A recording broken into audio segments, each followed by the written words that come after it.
Okay. Welcome to everyone. This is the channel called Coding Code. So do not mind the name supporting. We say coding code is actually a tautology because coding is the act of writing code. So don't focus on the name, just bear the name with me for the moment. So now I'm actually called Daniel. As you can see at the bottom, that's my surname. So now here we'll be talking about algorithm problems. So now before diving into algorithm problems, we have to define all these keywords. That is, what's an algorithm, how to solve a problem, and all the like. So let's go straight into the video. Now, what's an algorithm? Basically, from this definition, you can see an algorithm is a process or set of rules to be followed in calculation or other problem-solving operation, especially by a computer. So now, as you can get it, an algorithm is simply what we can get three main things. That is a set of problems as calculations, a set of rules, I meant to say, problems as calculation, and computer slash person. So the main keywords that we can get from that.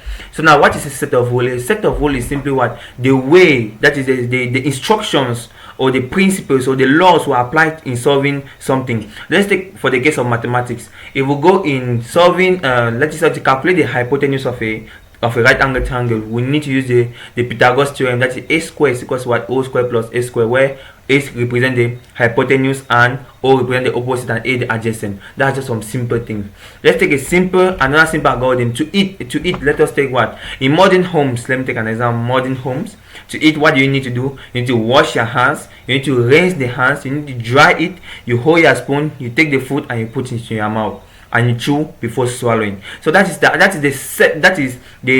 set of instructions to solve a particular problem. So now the second thing is what? Problems like calculation. A problem can be simply, in our case, let's take a small problem. A problem can be, I want to go to the store and buy bread. Now, what do I need? That's the first thing. That's the problem. I need to eat bread, but what do I need? I need money, I need bread actually. But if I don't have bread in my house, what the first thing that comes to my mind is what? There's a store. So I need to trek up to the store, give money, collect the bread, come back to my house, then eat the bread. Or I can still eat on the road for some people that love that. So now we can go to calculations. Calculations can be like solving a small problem, 1 plus 2. What do I need to calculate? Let me say 2 times 3. To calculate 2 times 3, we actually know that is what? 6. But there's a certain set of rules to calculate it. That is, to calculate 2 times 3, I need to take the first thing, that is 2, and count it and add it 3 times for it to give me what? The multiplication of what? 2 times 3. So that's a little bit it. And then this operation can be done, these algorithms can be done by what? Computer or by persons. Let's take an example. When you take your phone is a computer. If you put 2 plus 3, it's going to solve. The same way you can put 2 plus 3 and simply count 2 plus 2 plus 2 3 times, then it's going to give you what? The same result. So that's a little bit a small introduction to what? Algorithms. The next thing is we're going to go is what? Problem solving. At the level of problem solving, you can see 2 people here that want in asking themselves question, what's the problem? That's the first thing you need to identify in any algorithm. When they give you an algorithm, if they ask you to write an algorithm, it means that there's a particular problem. So now you need to identify what is the problem. Now if you see from there, they move from that stage to the next stage. That is how do I solve this problem? That is now another one. How do I solve this problem?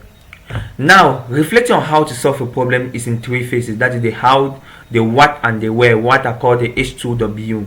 That the how stands for what? How do I solve the problem? That's the first thing. The second thing is what do I need to solve the problem?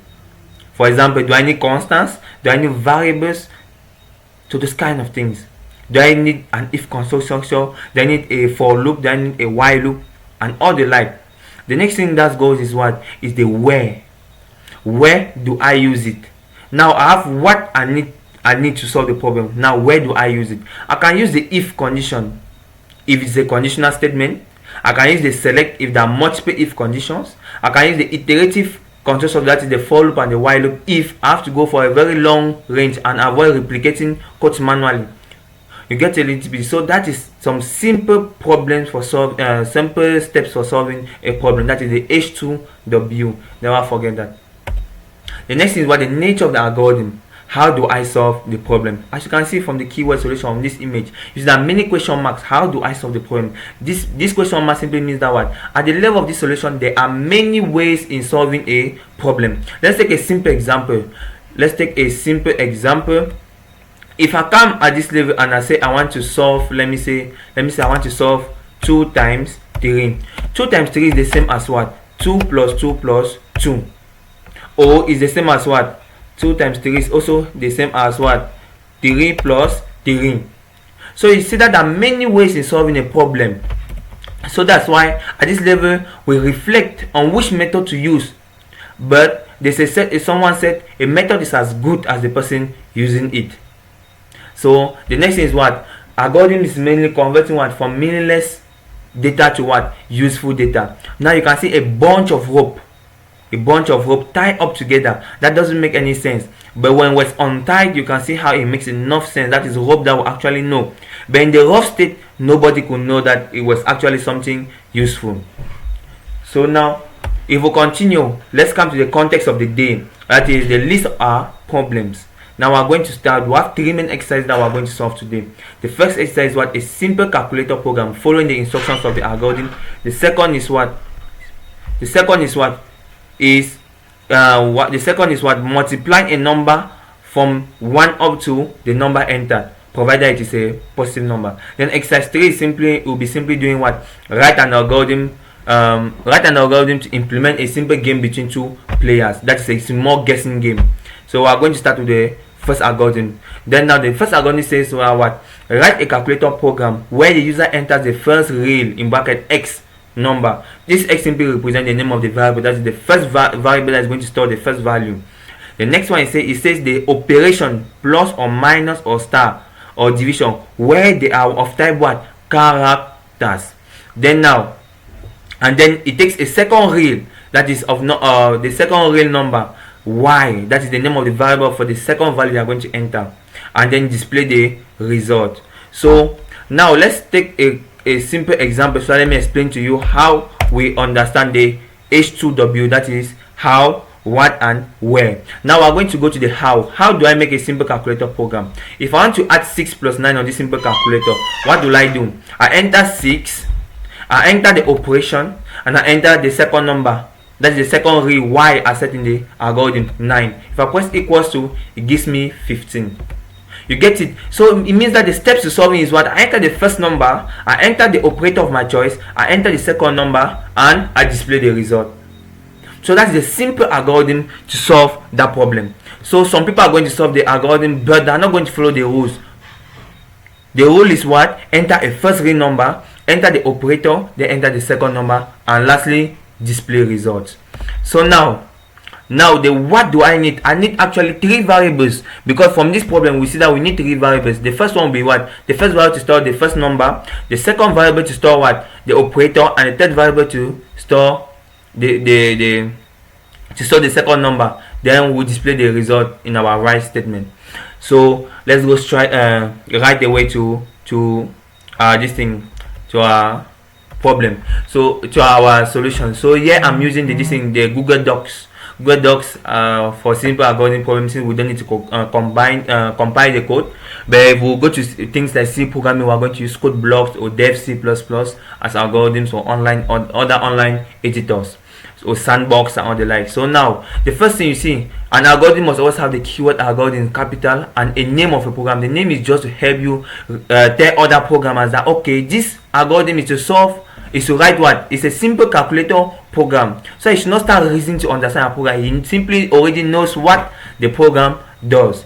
So the next thing is algorithm, we have to write the keyword word var, and it should be in capital letter and underline. So now after declaring var which simply means what? Variables. So it means we want to declare variables. So here we are going to declare our variables. We said at the beginning we need 3 variables. So 2 of type real and 1 of type what? Character. That 1 of type character is to hold our operator. So we declare our 2 of type real as stated by the question. They say x, y should be of type real, followed by what? The operator, or let us call it opere, which should be of type character. So now to begin our algorithm, we write the keyword begin. So we are going to write the keyword begin. I'm changing the color to red for important, for key terms. So that's why I'm using some places I'll be writing black or different colors, just to make you understand. So now the first thing, I have to ask the user to choose to enter this into to enter the first number, that's I simply use the right statement. I say enter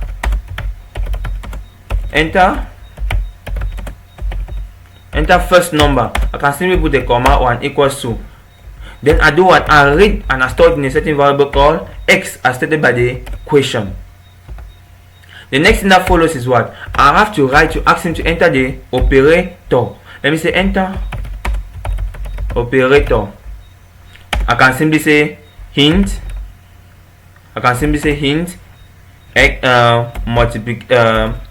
Addition, comma, multiplication, subtraction, multiplication, and division. So I can just give him that hint to make him understand that this is what we are dealing with. Those are the type of characters we want. So we simply read what? We have to read opere, which is of type character. Forgive me, this we have to change it in. We don't declare character with capital letters. The next step from our problem statement, they said, or from the small demo that I show you with the calculator, we have to read what? We have to ask the user to enter the second number. Enter second number. Then we simply do I will read the second number, which is what? Y. So now, after solving that, we see that we have now from the operation we have to perform a particular type of task. That if we say plus, we operate, we do the addition. If we say minus, we do the minus. If we say division, we do division. We can use if statement, but if statements are too long and bulky because I have the if then is too long. So we are going to use the select statement. The select statement is there to solve the problem of multiple ifs. So if I have a question or an algorithm that has multiple if statement, I can simply use the select statement. So now we can simply come here, we change to red. So I say select, then I say do, underline. So I simply at this level I say select. I change my color here. I can say select. What am I selecting? I'm selecting opere. Why opere? Because I'm selecting the character. I want to know what operation should I carry out on a particular character. So I can come from here. I say do. So once you take the operation, what do you do? I say if it is plus. You get it? So I'm saying if it is plus, what should I do? I simply do what? Write result equals comma x plus y. Now the next step I go is that I use now I want to solve the part for subtraction. If it is subtraction, what do? I simply say write result equals comma x minus y. So you can simply see that now I can already do addition and subtraction. If I simply copy this and modify for the other operations, that is we'll have the multiplication, simply write x times y, and we'll have the division, simply say x divided by y. So I can change the color just to make it more visible, render it more visible for you. So now if we change it at that level, then now what if the user enters something? What if the user enter a different character? Let me say like a, b, or percentage, or ampersand, or underscore. Now we have to tell the user that this character you have entered is invalid. So we have to say else. This else is there to hold those kind of things. If the person enters something that is not among plus, minus, multiplication, or division, we have to tell him that what he has entered is invalid. So we simply come here and say do a write statement. We say invalid operator, please try with plus, minus, multiplication, and division. So now at the end, since we are finished our select, we have to end the select. So I simply come here and say end select. Then I have to underline it. Now at this point in time, our algorithm does already what the question asks us to do. So we have to stop the algorithm by simply writing the keyword end. So now we have finished a simple algorithm to write a simple algorithm to solve the problem of what a simple calculator program. So now let's do the test or the trace of the program. So the trace of a program, so we'll call it trace, which is also called what? Test of a program. So let's do the small test. Now the test, we know an algorithm is executed, or a computer executes an algorithm what, line after line. That's the first thing we have to keep in mind. That algorithm is executed line after line. So the first thing that's going to happen, you will say that what, you ask the user enter first number. You simply tell the user enter first number. At the level of the test, this is what the computer is going to say, enter first number, and put the equals to sign. Now the user, let us say, enters 15. Let's say the user enters 15. Let's say the user enters 15. Then now the computer say, ask the user to do what? Enter operator, and gives a hint of plus, minus, and multiplication, division. So it gives the user a hint. Ask the user to enter the operator now. At this point in time, after entering let me just change the color, please. So now the user is prompted to enter the operator. Let us say the user enter plus. Then now the last step, you ask the user to do what? Enter second number. And let's take for instance that the user enter, let's just modify here, enter second number, and the user enters what? Let me say 17. Then now this is what is going to happen. At this point in time, when I say enter first number, the person enters 15. It means that the value of x is assigned what? 15. The variable x is assigned the value 15. Then now at the level, when I say enter operator, the person enter plus. It means that the variable that is operator is assigned, is given a value of